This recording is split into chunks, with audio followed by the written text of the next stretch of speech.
Salut à tous, j'espère que vous allez bien. Bon, je commence cette vidéo à l'intérieur. Pourquoi? Parce qu'il fait dégueulasse dehors. Donc s'il fait bon entre-temps, j'irai faire quelques séquences dehors parce que ce téléphone est très méritant. Ce téléphone, c'est lequel? Vous l'avez lu dans le titre, c'est le Galaxy Z Flip 5 de Samsung, le nouveau petit pliant de cette année. Je l'ai depuis quelques jours et franchement, j'ai été bien surpris. On va parler de ça tous ensemble après le déballage.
Bon, comme vous pouvez voir, je suis à côté d'un petit cours d'eau dans mon village. J'en profite qu'il y ait des rayons du soleil pour vous parler un petit peu du design. Je suis actuellement en train de me filmer avec ce fameux Samsung Z Flip 5 pour vous montrer que la caméra intérieure, donc la caméra frontale, est quelque chose d'assez bon et qu'il filme franchement en très bonne qualité. On en parlera un petit peu plus tard. Au niveau du design, c'est un téléphone à clapper. Voilà, je pense qu'on a fait le tour. Non, je déconne. Alors, ce téléphone, il va avoir un bord en aluminium. On va retrouver du verre, que ce soit sur sa partie dos. On va retrouver un plus grand écran. Ah oui, on en avait parlé depuis longtemps. J'ai trouvé sympa que cet écran fermé, donc quand le clapet est fermé, il a une forme de dossier, je trouve. Vous savez, les dossiers Windows, j'ai trouvé que c'était assez sympa de retrouver cette forme de dossier. Le tactile est même très bon. On va retrouver deux capteurs aussi sur cet écran. Et justement, cette forme de dossier évite les deux capteurs. C'est assez cool.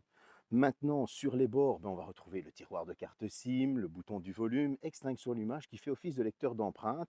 Et lui, j'avoue qu'il est très réactif et ça fait plaisir. On va retrouver aussi deux haut-parleurs, un sur le bord du bas et un sur la tranche du haut. Donc voilà, quand on a fait le tour général, on est quand même sur quelque chose que l'on connaît au niveau des boutons, etc. Maintenant, les qualités de finition, on est sur quelque chose d'exceptionnel. C'est du Samsung, on est sur de l'ultra haut de gamme, il faut l'avouer. Donc cet aluminium, il est impeccable. Ce verre, il est magnifique. Les qualités de finition sont irréprochables.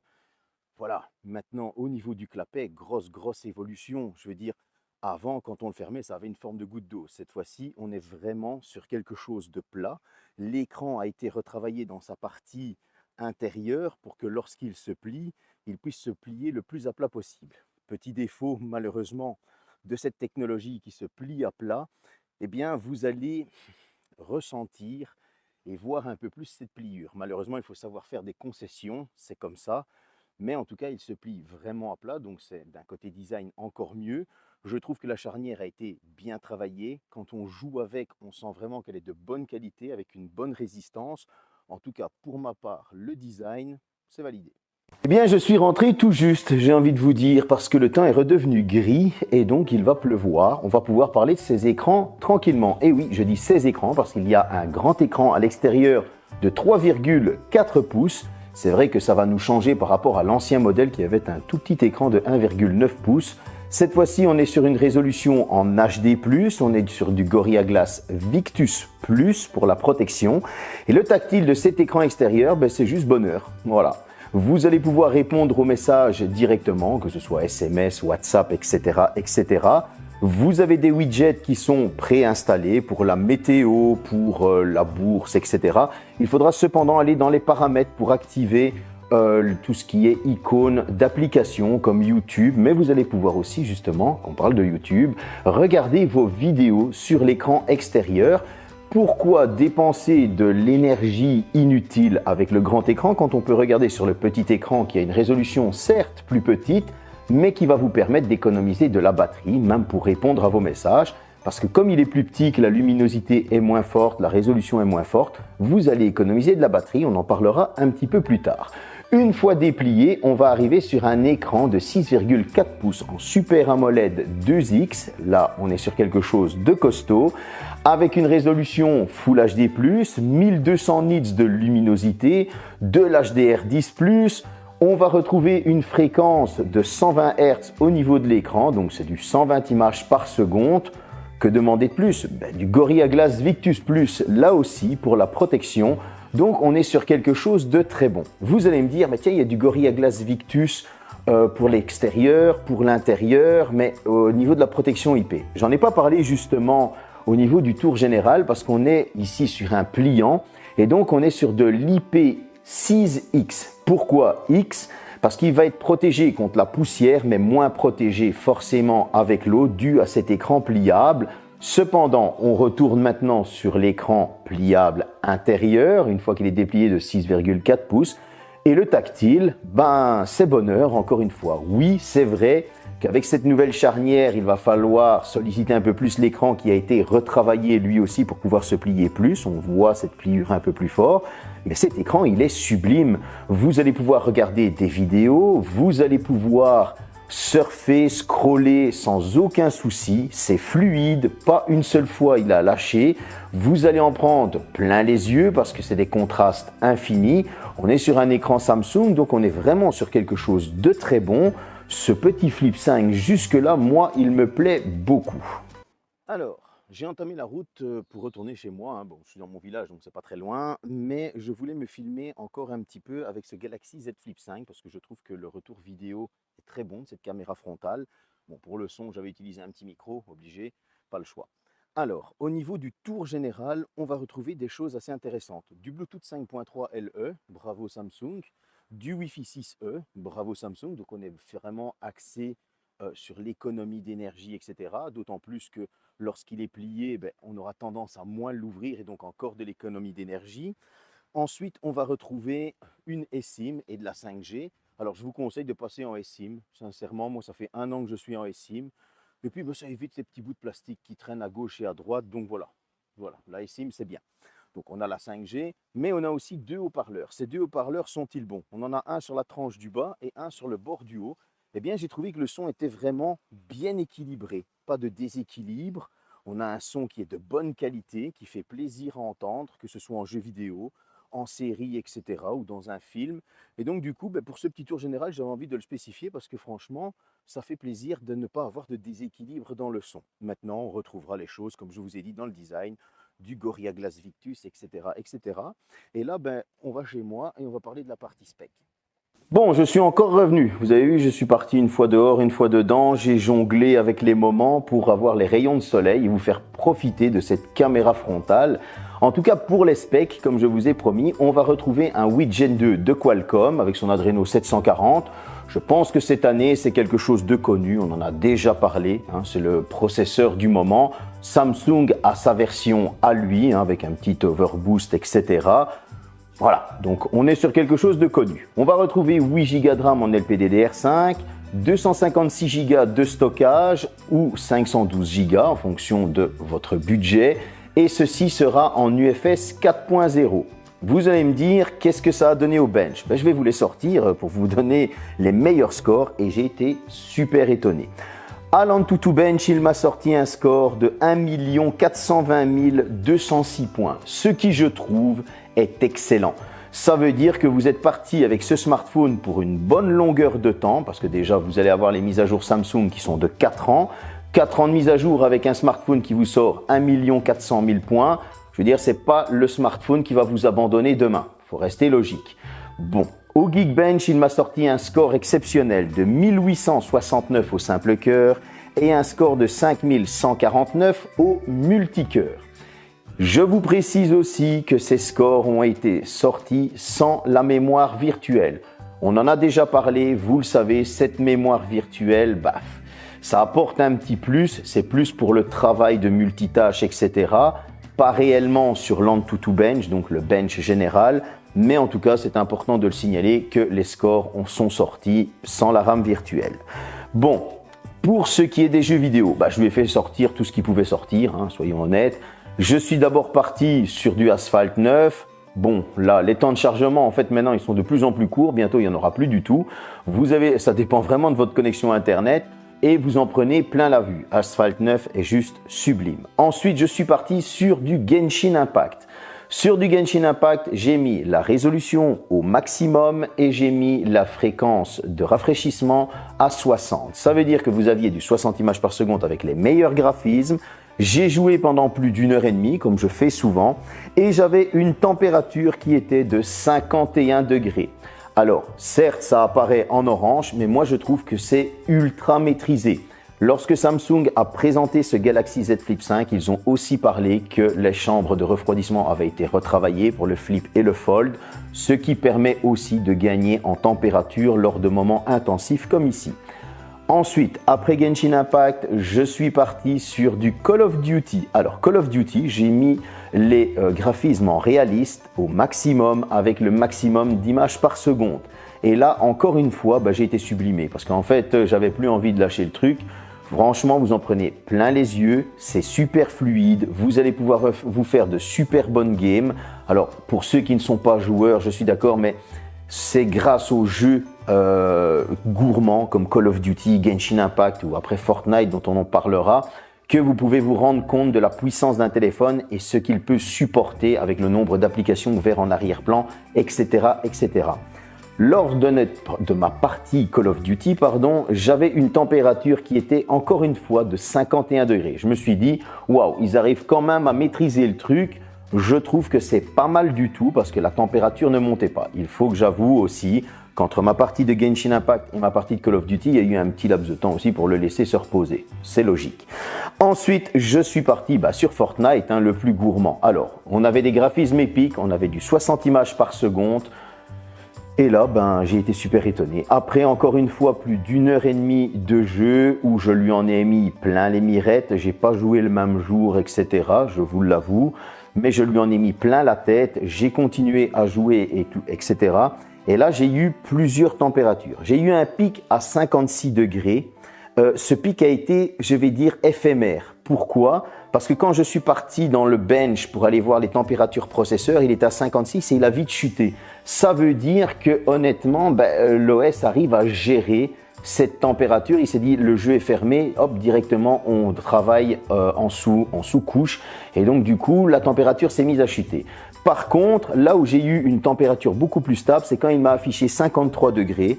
Ce 53 degrés, lui, est resté pendant un moment. Donc, j'ai pris ce 53 degrés en référence pour la température lors de ma partie de Fortnite. En tout cas, au niveau des specs, au niveau des benches et de l'utilisation, c'est juste du pur bonheur parce que franchement, il encaisse, mais grave. On refait une petite pause pour faire un petit tour général au niveau de l'utilisation de l'OS. Bien évidemment, comme je le disais, 4 ans de mise à jour. Ici, on va commencer avec de l'Android 13. Ça veut dire que vous allez quand même avoir un bon bout de temps de mise à jour. Vous allez pouvoir vous amuser. On est sur la surcouche One UI 5.1. Dites-vous bien que juste comme on va passer à la 6, ils vont être les premiers servis parce qu'ils font partie du haut de gamme de cette année et souvent, ils sont les premiers servis avec les nouveaux hauts de gamme. J'ai envie de dire que cette surcouche est parfaitement adaptée à ce flip. Pourquoi? Vous regardez une vidéo, vous swipez sur l'écran extérieur, ça s'adapte automatiquement. Vous allez ouvrir une application sur l'écran extérieur. Cette application est réduite directement. Il n'y a pas de bug. Elle prend parfaitement la taille de cette forme d'écran 3,4 pouces en forme de dossier. Et donc du coup, j'ai envie de dire qu'ils ont vraiment bien travaillé leur surcouche pour ce Z Flip 5. J'ai rien à dire. Bon, vous allez me dire, oui, mais c'était déjà le cas dans les précédents. Ok, mais là, il faut se dire qu'on a un écran plus grand à l'extérieur et donc du coup, il y a un travail qui a été fait supplémentaire pour pouvoir adapter ça. Et puis, j'avais envie aussi de vous préciser qu'on était sur de l'Android 13 avec la surcouche One UI 5.1 et les futures mises à jour. C'était le minimum. Et pour la partie photo, vous allez me dire qu'est-ce que ça vaut? C'est pas mauvais du tout. Vraiment, j'ai même été étonné à tel point que je vous ai préparé une petite surprise. Bon, dans cette partie-ci, il y aura une visite, forcément, je vous en parlerai après. Mais je vous ai préparé une surprise dont je vous parlerai à la fin de la vidéo simplement et qui sortira demain, vous allez voir. On retrouve deux capteurs à l'extérieur, on va dire à l'extérieur comme il se plie. Un premier capteur de 12 mégapixels grand angle, dual pixel, ouverture 1.8. Un deuxième capteur de 12 mégapixels ultra grand angle, ouverture 2.2. Le capteur frontal dont je vous vantais les mérites dans la partie extérieure où je me suis filmé est un 10 mégapixels, ouverture 2.4. Avec ce capteur frontal, je me suis filmé en 4K 30 fps. Avec le capteur extérieur, vous allez pouvoir vous filmer en 4K 60 fps et même en 8K pour vous faire le plus grand des plaisirs. Bon, pour l'occasion, je suis parti me balader. Je vous ai préparé une petite visite. Alors, je suis parti dans un vignoble belge. Et oui, ça existe. Vous allez voir, on est parti au Champ d'Éole. Je vous mets tout dans le descriptif. C'est un vignoble belge qui fabrique du champagne. Ils ont même été médaillés d'or. Ouais, je l'ai appris pendant la visite. Donc, je vous envoie la petite visite. Vous allez voir, franchement, c'est assez sympa. Je vous laisse découvrir par vous-même les photos, vous faire votre propre avis. Ensuite, on revient ici, je vous donne mon avis et puis on partira sur l'autonomie.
J'espère que cette petite visite vous a plu. Comme vous avez pu le voir, on a franchement une partie photo qui est très bonne.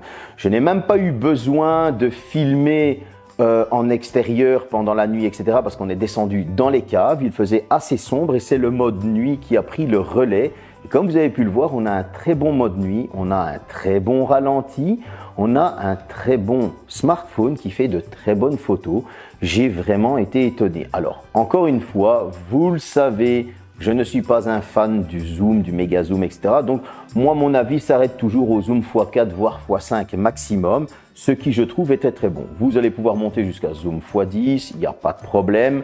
Mais en tout cas, moi, jusqu'à zoom x4, x5, moi, j'ai rien à dire et j'ai pas envie d'aller plus loin. Parce que si je dois aller plus loin, je prends un réflexe. Voilà. En tout cas, pour la partie photo, moi, c'est encore une fois validé.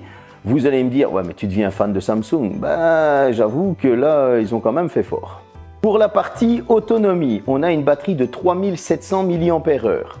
Avec une charge rapide de 25 watts, je le mets entre guillemets parce que je sais bien qu'il y a des fans qui veulent du 2000 watts. Enfin, voilà, moi je suis partisan de la charge rapide modérée. Il y en a qui sont partisans de la charge rapide non modérée. Plus il y a des watts, plus ils sont contents. Donc voilà, je l'ai mis comme ça entre guillemets pour que tout le monde soit satisfait. Cette charge rapide, comptez que vous allez pouvoir charger votre smartphone lorsqu'il est à 10% en plus ou moins 57 minutes. Ce qui je trouve est franchement très correct. Bon, maintenant, qu'est-ce qu'il a donné à l'autonomie? Et là, j'ai envie de dire qu'on est franchement pour une petite batterie avec un smartphone pliable. Vous le savez, en général, l'autonomie n'est pas leur point fort. Justement, j'ai trouvé que là, c'était quelque chose de très bon. Avec une utilisation intensive. Et quand je dis intensive, donc c'était ouvert, comme ceci. Pas une fois, j'ai utilisé l'écran extérieur. J'étais sur 13 heures et 10 minutes d'utilisation. Ce qui, je trouve, est très bon. Ça veut dire qu'à 7 h du matin, je l'ai débranché et qu'à 20 h 10, il me restait 10%. Moi, personnellement, je trouve ça excellent parce qu'on a une petite batterie. Et vous allez me dire, dans ces 13 h 10, je l'ai utilisé combien de temps? Eh bien, j'avais 7 h 53 d'écran allumé.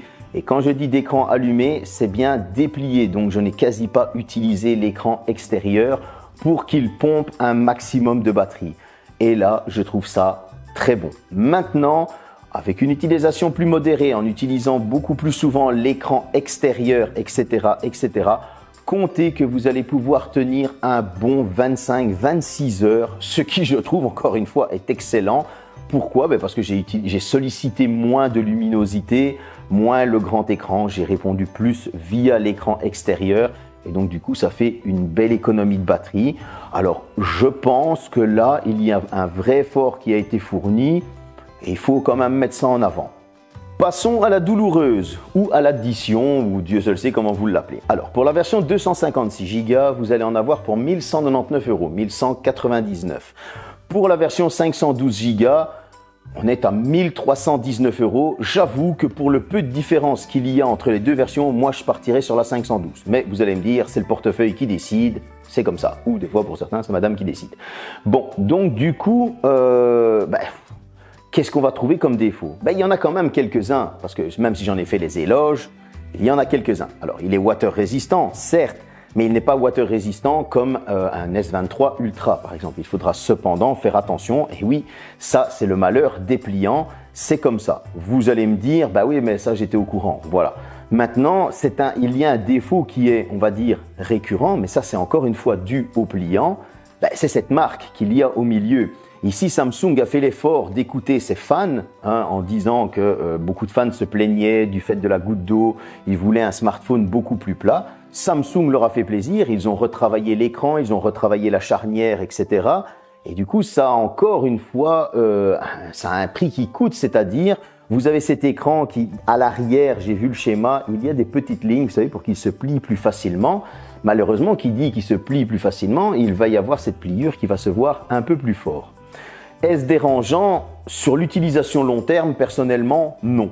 Pourquoi? Oui, vous allez la sentir quand vous passez votre doigt, je ne vais pas vous mentir, mais vous allez quand même avoir un super smartphone avec un écran qui vous en met plein la vue. Et donc, du coup, c'est vite oublié. Comme vous avez pu le voir dans mes extraits, lorsque je vous fais passer une vidéo, etc., vous avez quand même cette vidéo qui est sublime et on ne la remarque pas, cette pliure. Il va falloir, alors oui, pendant que vous regardez votre vidéo, jouer avec la lumière pour la voir. Mais s'il est devant vous, vous ne voyez pas la pliure. Lorsque vous jouez, vous ne voyez pas la pliure. Et donc du coup, ce défaut est vite effacé par l'utilisation générale et quotidienne de son smartphone parce que ça va s'oublier. Est-ce un bon smartphone? Oui, vous allez pouvoir faire d'excellentes photos, vous avez une très bonne autonomie, vous avez un écran extérieur qui maintenant est plus grand et donc va vous faire économiser de la batterie, va vous permettre aussi de ne pas systématiquement rentrer dans votre téléphone. Et croyez-moi, pour ceux qui veulent se désintoxiquer du smartphone, ces écrans pliants comme ça, avec un grand écran, c'est juste top. Parce que vous regardez juste vos notifications, vous répondez à vos messages et vous êtes moins tenté d'aller dans vos applications de réseaux sociaux, etc., etc. Ce qui ne fait pas, on va dire, mon affaire avec mes réseaux sociaux, mais qui fera la vôtre, en tout cas pour la batterie et pour vous désintoxiquer un petit peu de votre smartphone. Donc franchement, cet écran grande taille, extérieur, c'est un gros plus qui apporte pas mal de choses. Moi, si j'ai une chose à dire, si vous cherchez un bon pliant, vous avez déjà eu le Galaxy Z Fold 3, 4, etc. et que vous aimez changer, n'hésitez pas à partir sur le 5 parce que franchement, c'est un très bon smartphone.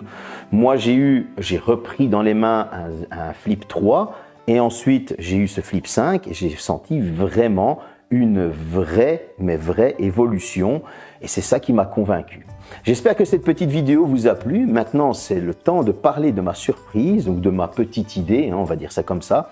Demain sortira une vidéo avec Avalash.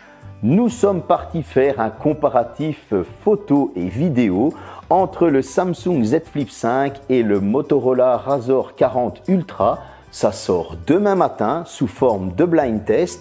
Donc, vous allez faire vos choix en disant « non, je préfère ça » ou « je préfère ça ». Et puis, vous verrez à la fin le résultat, quelle photo vous préférez. C'est vous qui allez donner votre propre idée. Voilà, ça c'est ma petite idée parce que j'ai franchement été bien surpris de la photo. J'espère que cette vidéo vous a plu. Je vous dis à la prochaine. Le Z Fold 5 arrive. Comme vous avez pu le remarquer pendant toute la vidéo, la boîte du Z Fold 5 était à côté de moi. Ça fait un petit temps que je l'ai aussi. Et si vous avez remarqué, juste ici à côté de moi, il y a la Galaxy Tab S9 Plus. Celle-là, c'est la Plus. On parlera de la Ultra encore après, des Galaxy Watch 6, Watch 6 classique, etc. Tout est prévu, ne vous inquiétez pas.